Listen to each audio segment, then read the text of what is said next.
You might have heard the term post-traumatic growth. Maybe someone introduced you to the idea, but it's difficult to understand. Sometimes people are asking, why are they just hearing about it? And it's pretty common when I go to teach therapists about the theory. Many have not heard it. I don't know why they're not teaching it in schools, but it's been around for quite a while. In the mid-1990s, Richard Tedeschi and Lawrence Calhoun, they coined the term post-traumatic growth. It's an interesting theory that's been worked a lot with veterans and first responders. Now, it's also very important to use this theory with many people. As a therapist, I use it all the time. It's a strength-based approach and a reframing and a new concept of how to deal with trauma and how to grow beyond the trauma and what can you do to find new meaning in life beyond this trial or trauma that you're facing. Now, the theory sometimes people get lost in, but it's very simple. I teach it in a way that I teach people to become trial tappers. Now, when I explain the idea of post-traumatic growth, I simply break it down into the acronym of TRIALS. Now, first, I teach the idea that the letter T stands for the trial action path, which the path that many people go through takes some time. And I'll explain this more in other videos, but basically it gets a little bit harder before it gets better, as I coined the term of the trial action path.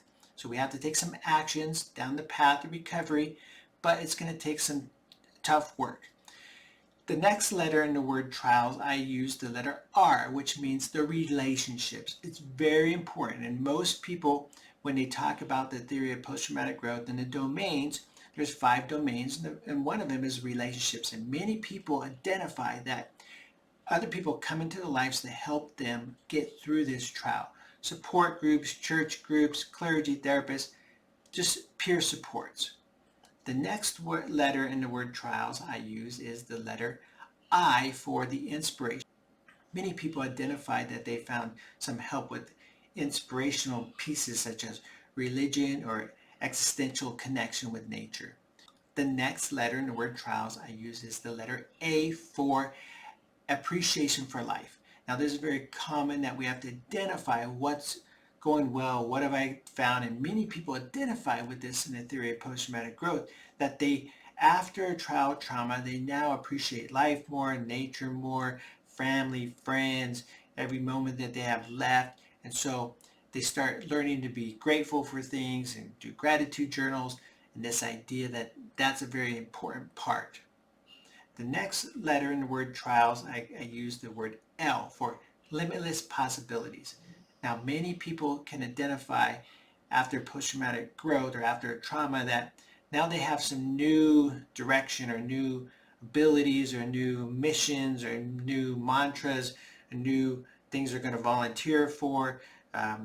Sometimes, for example, someone may lose a child in death and then they go and become a therapist. Or Mothers Against Drunk Drivers is a good example of that. Now, after someone dies in DUI, now they go and join that cause or organization. The next letter in the word trials is the letter S, which we call strength. And that's where we start identifying with people that they are stronger than they thought they were, right? They can get through this, and if they did, they can get through anything. Or that things in the past helped them prepare to get through their trials in the past have helped them prepare for this trial to go forward.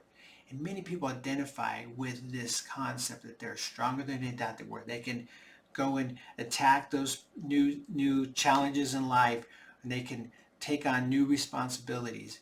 The idea of the theory of post-traumatic growth, when we think of the word in those domains, we call it the trials, and that they go through those trials, and I teach these different domains and concepts. Now, I didn't create all these domains. They came from the theory of post-traumatic growth. I've just framed them in a way that people can grasp them and understand them easily. So I hope you continue to watch these videos with me, and I'll explain it more. Thanks for watching.